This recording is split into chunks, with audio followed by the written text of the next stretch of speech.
Hello matholics, welcome to Nivan math academy. अगर अब तक आपने चैनल को लाइक शेयर एंड सब्सक्राइब नहीं किया है तो please like share and subscribe. और बेटा हम आज इस सब्जेक्ट मतलब integral equation and calculus of variation में आज हम करने वाले हैं नेक्स्ट एग्जांपल और सेम पैटर्न का एग्जांपल है। ठीक है, और एग्जांपल करने से पहले मैं आपको एक चीज बताना चाहती हूँ बेटा, आप सभी बच्चों की हेल्प के लिए मैंने ये एक बुक बनाई है all in one MSc mathematics की। ठीक है, और इसमें एक किताब पूरी एमएससी समाप्त मतलब एक ही बुक से पूरी की पूरी एमएससी का सिलेबस कवर अप हो जाएगा। ठीक है, और इसके बारे में जानकारी के लिए आप इस नंबर पर कांटेक्ट कर सकते हैं। ठीक है बेटा, हमें ये चीज दिखानी होगी कि ये फंक्शन जो है वो इंटीग्रल इक्वेशन का सॉल्यूशन है। तो इसके लिए स्टेप नंबर फर्स्ट जो है वो ये है, जो भी इंटीग्रल इक्वेशन होगी उसका हमें एलएचएस और आरएचएस लिखना होगा। सेकेंड स्टेप ये होगा कि जो ये ये फंक्शन जो है मेरे पास यू ऑफ एक्स, ये हमें देखना होगा एलएचएस में है या आरएचएस में है या दोनों में प्रेजेंट है। ठीक है, फिर थर्ड स्टेप में जिसमें भी ये प्रेजेंट है, एलएचएस में है तो एलएचएस की बात करेंगे, आरएचएस में है तो आरएचएस की, और दोनों में है तो दोनों की। ठीक है, जिसमें भी ये प्रेजेंट है उसमें यू ऑफ एक्स की वैल्यू पुट करेंगे और फिर उसको हम क्या करेंगे, सॉल्व करेंगे थर्ड स्टेप में। फिर फोर्थ स्टेप में हम चेक करेंगे क्या एलएचएस इक्वल टू आरएचएस है। अगर इक्वल टू है तो हम बोलेंगे सॉल्यूशन है, अगर इक्वल टू नहीं है तो हम बोलेंगे सॉल्यूशन नहीं है। ठीक है, तो इस टाइप के एग्जांपल्स के लिए आपको ये 4 स्टेप माइंड में सेट करना पड़ेगा, जो कि हम 9th क्लास में बचपन में कर चुके हैं। ठीक है बेटा, अब अपने एग्जाम्पल पर चलते हैं। देखो बेटा, एग्जाम्पल सेम होगा जो अब तक मैंने 2 एग्जाम्पल मतलब इतने सारे एग्जाम्पल करा दिए हैं, वो मतलब एज इट इज वही सेम पैटर्न है। अब एग्जाम्पल को एक बार पढ़ लेते हैं फिर इसके सेम स्टेप पे हम चलेंगे। Show that the function u of x equal to 1 plus x square की पावर माइनस के 3/2 is a solution of the Volterra equation this. यहाँ पे वही चीज बोली है कि जो हमारे पास यहाँ पे u ऑफ x जो हमारे पास फंक्शन दिया हुआ है वो इस वोल्टेरा इक्वेशन का क्या है, सॉल्यूशन है। ये चीज हमें शो करनी है। ठीक है, तो सेम वही पैटर्न आएगा जो अब तक हम करते आए हैं कि इस टाइप के एग्जांपल मुझे ये बताना है कि ये फंक्शन इस वोल्टेरा इक्वेशन का सॉल्यूशन है या नहीं। तो हम इन 4 स्टेप्स को फॉलो करके इसका सॉल्यूशन करेंगे। ठीक है, सबसे पहले हम लिखेंगे यहाँ पे the given integral equation this. जो हमारे पास गिवन इंटीग्रल इक्वेशन है हमने वो लिख दी। ओके, फिर यहाँ पे हमें गिवन क्या है, यू ऑफ एक्स क्या है, 1 प्लस एक्स स्क्वायर, ठीक है, कि पावर माइनस के 3/2 वो लिख दिया हमने। अब ये क्यों लिखा वो चीज भी हम देखेंगे। ठीक है, अब यहाँ पे 4 स्टेप आपके माइंड में बिल्कुल सेट हो गए होंगे।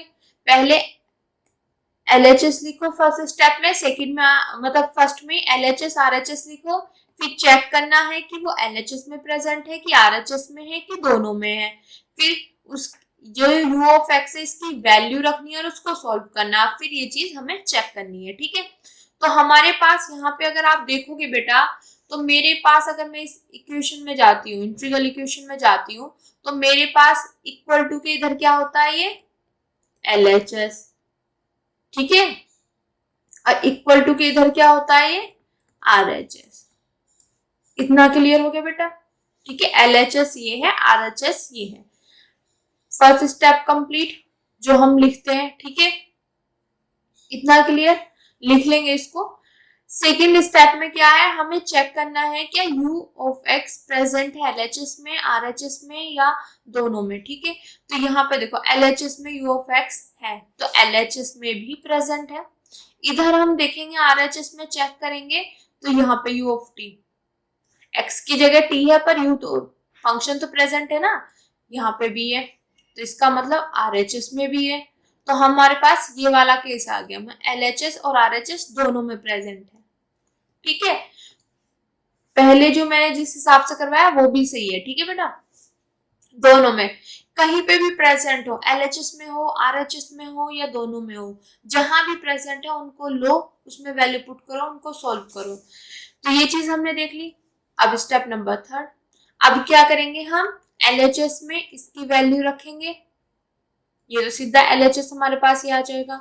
RHS में इसकी वैल्यू रखेंगे, इसको सॉल्व करेंगे, फिर सॉल्व करने के बाद हम चेक करेंगे क्या ये दोनों इक्वल है। इक्वल है तो सॉल्यूशन यस, इक्वल नहीं है तो सॉल्यूशन नो। ठीक है, तो अब मैंने इस स्टेप्स को थोड़ा सा रिमूव कर देती हूँ। आई होप ये चीज आपको अच्छे से समझ आ गई होगी।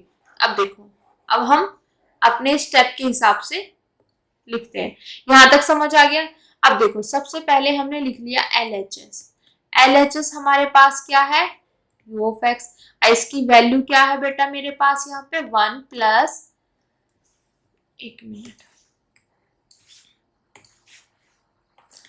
1 प्लस एक्स स्क्वायर की पावर माइनस के 3/2।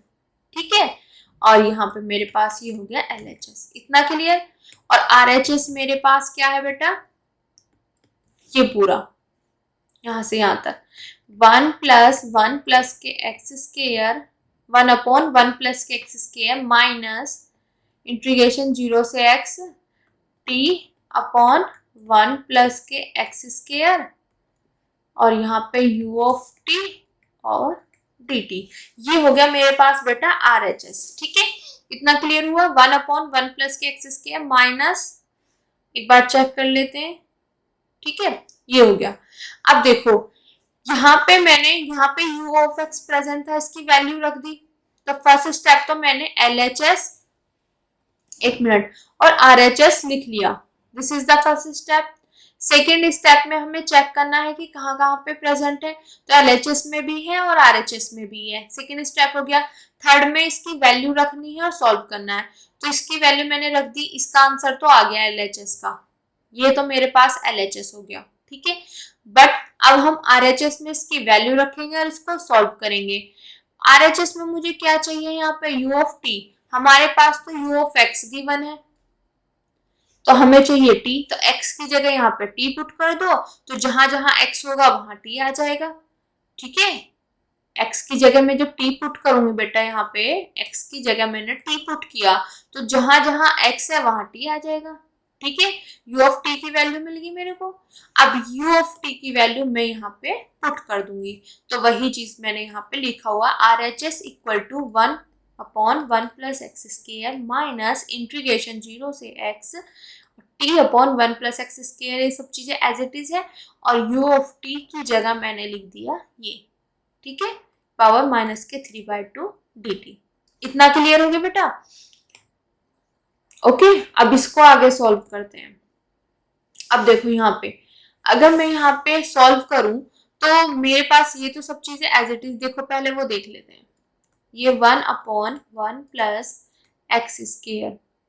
ठीक है, अब माइनस, अब देखो एक चीज देखना है, यहाँ पे इंटीग्रेशन जो है वो t के रेस्पेक्ट में हो रही है, तो ये x वाला जो पोर्शन होगा मेरे पास, ये एज ए कांस्टेंट ट्रीट होगा। ठीक है, जो कांस्टेंट होता है वो इंटीग्रेशन से क्या होता है, बाहर आ जाता है। तो 1/1 प्लस एक्स स्क्वायर मेरे पास इंटीग्रेशन से बाहर, सिर्फ अंदर क्या रह जाएगा मेरे पास, सिर्फ रह जाएगा t वाला पोर्शन। ठीक है, इतना क्लियर मेरे बच्चों। ओके, क्या किया, ये एज इट इज है, यहाँ पे t के रेस्पेक्ट में इंटीग्रेशन हो रही है, तो ये जो x वाला पोर्शन है ये मेरे पास एज ए कांस्टेंट ट्रीट होगा, तो कांस्टेंट बाहर आ जाता है। तो 1/1 प्लस एक्स स्क्वायर मैंने बाहर ले लिया, सिर्फ इंटीग्रेशन के अंदर जो बचेगा वो मेरे पास t वाला पोर्शन ही बचेगा। इतना क्लियर। अब देखो यहाँ पे क्या करना है, अब इसी इंटीग्रेशन को आसान बनाने के लिए हम क्या करेंगे, यहाँ पे लेट करेंगे कि 1 प्लस की टी स्क्वायर इक्वल टू, यहाँ पे z ले लेते हैं। ठीक है, अब देखो यहाँ पे मैं dt की वैल्यू, क्योंकि जब हम इसको लेट कर रहे हैं तो ये सारी चीज बदल के हमें z में ही लानी है। ठीक है, तो यहाँ पे हमारे पास जब हम डिफरेंशिएशन करेंगे तो ये 0 प्लस के 2t, और ये आ जाएगा dt, और यहाँ पे आ जाएगा बेटा dz। ठीक है, देखो बेटा, जब हम डिफरेंशिएशन करते हैं d अपॉन डी एक्स की पावर n, तो इसका क्या होता है, ये n आगे आ जाता है। ठीक है, ये n आगे आ जाएगा और इसकी पावर में से एक माइनस हो जाता है। तो सिमिलरली जब मैं यहाँ पे करूंगी तो यहाँ पे मेरे पास है टी स्क्वायर। ठीक है, तो जो 2 है ये आगे आ जाएगा और इसकी पावर में से एक माइनस हो जाएगा। ठीक है, तो ये हो जाएगा 2t। तो इस तरीके से ये चीजें आपको ध्यान रखनी है। ओके बेटा, ठीक है, फॉर्मूला ये यूज हुआ है, ये वाला फॉर्मूला यूज हुआ है, ये मैंने आपको बता दिया कैसे। ठीक है बेटा, अब देखो आगे, ये आ गया मेरे पास, तो यहां से मेरे पास 2t और dt इक्वल टू आ गया मेरे पास dz। इतना क्लियर।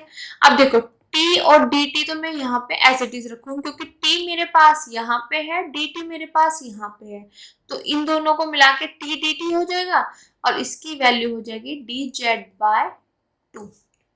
ओके, तो अब मेरे पास ये पूरा तो यहाँ से बन गया। अब मेन चीज आती है, जब हम ये सब चीजें करेंगे, इसे जेड में चेंज करेंगे तो हमारे पास लिमिट भी चेंज होंगी। ठीक है, अब लिमिट का और देख लेते हैं और फिर अपना आगे सॉल्व करते हैं बेटा। ओके, अभी देखो लिमिट, अगर मैं यहाँ पे t इक्वल टू क्या है मेरे पास 0 एंड t की वैल्यू एक है x, यहाँ पे ये 0 है t की वैल्यू और यहाँ पे x है। अब t बराबर अगर मैं यहाँ पे 0 रखूंगी तो मेरे पास क्या आ जाएगा 1 प्लस 0 इक्वल टू z, और z की वैल्यू यहाँ से आ जाएगी मेरे पास 1। इतना क्लियर बेटा। यहाँ पे देखो t की वैल्यू जब मैं यहाँ पे x रखूंगी तो मेरे पास क्या होगा 1 plus x square equal to z, and z की वैल्यू क्या आ जाएगी 1 प्लस के एक्स स्क्वायर। अब मैंने सभी की सभी वैल्यू निकाल ली, अब इसको यहाँ पे पुट कर देंगे। इतना क्लियर हो गया मेरे बच्चों। ठीक है, 1 अपॉन ये सब चीजें एज इट इज है, इस इंटीग्रेशन को हमें सॉल्व करना था तो मैंने इसको मान लिया z। अब इस पूरे को मुझे z में ही चेंज करना था, तो मुझे dt की वैल्यू चाहिए थी, तो यहाँ से मेरे पास dt की वैल्यू के साथ साथ t dt की वैल्यू मुझे मिल गई, ये आ गई मेरे पास। ठीक है, यहाँ से इसको मैंने माना ही है, फिर मैंने लिमिट t की वैल्यू 0 रख के देखा कि इस पर z की वैल्यू क्या आएगी, और t की वैल्यू जब x होगी तब z की वैल्यू क्या होगी। ठीक है, अब ये सभी की सभी वैल्यू मैं यहाँ पे रख दूंगी। ठीक है बेटा, अब देखो आगे, जब हम यहाँ पे वैल्यू रखेंगे, इसको सॉल्व करेंगे तो मेरे पास क्या आ जाएगा यहाँ पे 1 प्लस के एक्स स्क्वायर माइनस 1 प्लस के एक्स स्क्वायर। यहाँ पे इंटीग्रेशन में z की वैल्यू मेरे पास जब x बराबर t बराबर 0 है तब z की वैल्यू क्या मेरे पास यहाँ पे आएगी 1, t बराबर x है तो z की वैल्यू क्या है यहाँ पे ये। ठीक है, अब t और dt को मिला के मेरे पास यहाँ पे आ जाएगा dz/2। ओके, और 1 प्लस टी स्क्वायर की जगह हम रखेंगे z और z की पावर माइनस के 3/2। तो हो गया पूरा z में चेंज यहाँ पे। ठीक है, अब इसको आसानी से हम सॉल्व कर सकते हैं। अब आगे चलते हैं। ठीक है, अब यहाँ पे लिखते हैं हम इक्वल टू में 1 अपॉन 1 प्लस के x square minus 1 upon 1 plus के एक्स स्क्वायर। ठीक है, अभी एक बार लिख लेते हैं इंटीग्रेशन 1 प्लस के एक्स स्क्वायर है एंड z की पावर माइनस के 3/2 dz/2 है। एक बार चेक कर लेते हैं क्या यही है। 1 upon 1 plus x square 1 upon 1 square. ठीक है, z की पावर माइनस 3/2 dz/2। ठीक है, ओके, इतना क्लियर हो गया। अब देखो इंटीग्रेशन का हम देखते हैं। जब भी हम इंटीग्रेशन करते हैं x की पावर n dx, इसका क्या होता है मेरे पास x की पावर, जब x की पावर n होता है तो यहाँ पे n में एक ऐड कर दिया जाता है, जो ऊपर होता है सेम चीज नीचे होती है। इस तरीके से आपको ये चीजें याद करनी चाहिए, फॉर्मूले माइंड में सेट होने चाहिए कि जब हमारे पास इस तरीके का इंटीग्रेशन आता है तो x की पावर में एक ऐड कर दो, जो पावर में आया यहाँ पे वही चीज नीचे। तो सेम चीज मैं यहाँ पे करूँ, यहाँ पे 1 प्लस एक्स स्क्वायर माइनस के 1 प्लस एक्स स्क्वायर। ठीक है, अब देखो ये 2 मेरे पास कांस्टेंट है, ये बाहर आ जाएगा तो मैंने यहाँ पे ले लिया इसको इस तरीके से। ठीक है, इतना क्लियर। अब देखो इसका इंटीग्रेशन क्या हो जाएगा, z की पावर जो भी है उसमें एक ऐड कर दो और फिर जो पावर में है वही चीज नीचे लिख दो और फिर यहाँ पे लिमिट। एक मिनट, ये बेटा यहाँ से सही नहीं बना, इसको हम सही से बना देते हैं। यहाँ पे 1, यहाँ पे 1 प्लस एक्स स्क्वायर। क्लियर हो गया बेटा? इस फॉर्मूले से हमने किया है, ठीक है। अब देखो यहाँ पे ये चीज होगी। अब देखो यहाँ पे माइनस के 3/2 प्लस के 1 है। अब इसको सॉल्व कर लेते हैं। माइनस के 3 प्लस के 2, अब पूरे में आ जाएगा 2। एलसीएम वाला टेकिंग एलसीएम, ठीक है, वो करके पूरा प्रोसीजर। ये तो छठी सातवीं छठी में सिखा देते हैं, 5वीं छठी में, ठीक है, तो ये तो आपको आता ही होगा। अब यहाँ पे 3 ये आ जाएगा माइनस के 1/2, ये वैल्यू आएगी इसकी निकाल के, तो वो वैल्यू यहाँ पे रख दो अपना। 1/1 प्लस एक्स स्क्वायर माइनस के 1/2 1 प्लस के एक्स स्क्वायर, ये हमने, ठीक है, ओके। अब इसकी वैल्यू मेरे पास आ गई जेड की पावर माइनस के 1/2, नीचे भी सेम चीज है, ये भी आ गई, और यहाँ पे 1 प्लस के एक्स स्क्वायर, ठीक है बेटा। अब आगे देखो, यहाँ पे पहले इसको सॉल्व करते हैं, फिर उसके बाद ये लिमिट रखेंगे, अपर लिमिट लोअर लिमिट, ठीक है। अगर मैं यहाँ पे बात करूँ तो यहाँ पे आएगा मेरे पास 1 plus x square, 1/1 plus x square, यहाँ पे ये, ठीक है, इतना क्लियर। अब देखो जो ये माइनस के 2 है मेरे पास, ये देखो यहाँ पे ये ऊपर चला जाएगा और यहाँ पे आ जाएगा माइनस के 2, और यहाँ पे जेड की पावर माइनस, ये ऐसे और ये इस तरीके से, ठीक है। ये सब चीजें एज इट इज, जो ये 1/2 है यहाँ पे अपॉन में, ये ऊपर आ जाएगा, ठीक है, तो ये माइनस के 2 हो जाएगा। अब माइनस माइनस क्या हो जाएगा बेटा, यहाँ पे ये हो जाएगा प्लस, और 2 से 2 कैंसिल हो जाएगा, और यहाँ पे आ जाएगा दिस, ठीक है। और जो जेड की पावर माइनस के 1/2 है, तो मैं इसे अगर नीचे लेके आऊंगी तो ये प्लस हो जाएगा, क्योंकि जब मतलब नीचे या ऊपर लेके जाते हैं तो साइन चेंज हो जाते हैं। जब इस ये ऊपर माइनस में नीचे लाऊंगी तो साइन माइनस से क्या हो जाएगा प्लस, यहाँ पे प्लस से ऊपर लेके जाऊंगी तो माइनस, इस तरीके से आपको याद रखना है, ठीक है। तो ये हो जाएगा ये, ठीक है, और यहाँ पे 1 प्लस के एक्स स्क्वायर। अब देखो यहाँ पे ये चीज एज इट इज है, प्लस ये भी एज इट इज है। अब इसकी यहाँ पे जेड की जगह ये वाली लिमिट रखो, तो जब इसकी जगह मैं रखूंगी तो यहाँ पे क्या आएगा 1 प्लस एक्स स्क्वायर और पावर में 1/2, ठीक है। तो हम कैसे करते हैं, जो अपर लिमिट रखी माइनस, ठीक है, फिर रखते हैं लोअर लिमिट। तो जेड की जगह मैं 1 रखूंगी तो इसकी वैल्यू क्या हो जाएगी 1/1, तो ये आ जाएगा माइनस के 1, ठीक है बेटा, इतना क्लियर हो गया।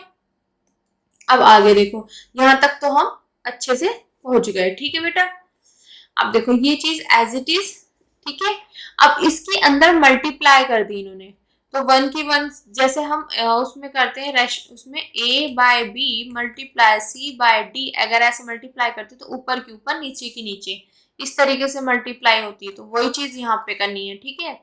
तो ऊपर की ऊपर मल्टीप्लाई, नीचे की नीचे, तो 1 का 1 से मल्टीप्लाई करेंगे 1 आ जाएगा। अब देखो ये चीज सेम है हमारे पास, ये वाला पोर्शन और ये पोर्शन सेम है, ठीक है। जैसे मैं बोल दूं a की पावर x और a की पावर y, बेस सेम हो गया ना, तो हम क्या लिखते हैं इनको मल्टीप्लाई में पावर क्या हो जाएंगी, ऐड हो जाएंगी। जब बेस सेम होता है तो पावर क्या होती है, ऐड होती है। सेम वही प्रोसेस है, बेस सेम है तो पावर क्या हो जाएंगी, ऐड हो जाएंगी, ठीक है। ये वाला कंसेप्ट यहाँ पे लगा है। तो यहाँ पे मेरे पास 1, ये इसकी पावर यहाँ पे 1 है और इसकी पावर जो है वो है ये, तो बेस सेम तो पावर क्या हो जाएंगी मेरे बच्चों 1 प्लस 1/2 ऐड, ठीक है। तो पावर क्या हो जाएंगी, ऐड कर दिया। अब इसकी वैल्यू निकाल लो, इसकी वैल्यू क्या होती है मेरे पास 3/2, ठीक है, इतना क्लियर। वही चीज यहाँ पे लिखी हुई है 1 प्लस एक्स स्क्वायर की पावर 3/2, ठीक है। और यहाँ पे अंदर लेके जाएंगे माइनस, प्लस माइनस माइनस आ जाएगा यहाँ पे, ठीक है, और 1/1 प्लस एक्स स्क्वायर। अगर आप देखोगे बेटा तो ये वाला पोर्शन और ये पोर्शन दोनों सेम है, तो इससे मेरे पास ये और ये कैंसिल हो जाएगा, ठीक है। रिमेनिंग बचेगा मेरे पास सिर्फ ये वाला पोर्शन 1/1 प्लस एक्स स्क्वायर की पावर 3/2। क्लियर? अब देखो, एक मिनट, ये मेरे पास यहाँ पे क्या चल रहा था, RHS चल रहा है, तो RHS मेरे पास आ गया ये। अब देखो ये नीचे है, अगर मैं इसको ऊपर लेके जाऊंगी तो इसकी पावर में क्या लग जाएगा, माइनस। क्लियर? ये नीचे है, जब इसको ऊपर लेके जाऊंगी तो प्लस का क्या हो जाएगा, माइनस। अब देखो पीछे आपने ये देखा होगा LHS मेरे पास क्या है, ये हम RHS सॉल्व कर रहे थे ना, तो LHS मेरे पास क्या है यहाँ पे 1 प्लस एक्स स्क्वायर की पावर माइनस के 3/2, और यही चीज मेरे पास आई है RHS 1 प्लस एक्स स्क्वायर की पावर माइनस के 3/2। ठीक है, तो यहां से हमारे पास क्या हो गया बेटा, LHS इक्वल टू RHS। और जैसे ही फोर्थ स्टेप पे हम पहुंचे कि LHS और RHS दोनों इक्वल है, तो हम कह देंगे कि जो मेरे पास यहाँ पे u ऑफ x है ये इंटीग्रल इक्वेशन का सॉल्यूशन है। क्लियर बेटा? और यहाँ पे क्या किया गया है, ये 1 किया गया है, ये इसको इस तरीके से लिख सकते हैं ना, और ये किसकी वैल्यू है, u ऑफ x की, और LHS क्या था मेरे पास, u ऑफ x, तो यहाँ पे डायरेक्ट दिखा दे RHS इक्वल टू LHS। ठीक है, अगर ये इक्वल है तो हम कह सकते हैं कि ये इसका सॉल्यूशन है। तो ये एग्जाम्पल बेटा यहीं पे समाप्त होता है। आई होप आपको ये स्टेप समझ आ गए होंगे। सिर्फ आपको इस टाइप के क्वेश्चन में 4 स्टेप याद रखने हैं, और उन 4 स्टेप के अलावा कुछ भी याद नहीं रखना, और फिर उन्हीं स्टेप के थ्रू आपको चलते जाना है और आपका एग्जाम्पल अच्छे से हो जाएगा। पहला स्टेप ये होता है कि आपको LHS और RHS लिखना है, फिर आपको ये चेक करना होगा कि u ऑफ x जो है वो LHS में है या RHS में है या दोनों में है। ठीक है, जिसमें भी होगा उसको लेंगे, उसकी वैल्यू u ऑफ x की वैल्यू पुट करेंगे, सॉल्व करके देखेंगे क्या LHS और RHS इक्वल है। अगर इक्वल है तो वो सॉल्यूशन है, अगर इक्वल नहीं है तो वो सॉल्यूशन नहीं है। ठीक है बेटा, तो आज के लिए थैंक यू सो मच बेटा।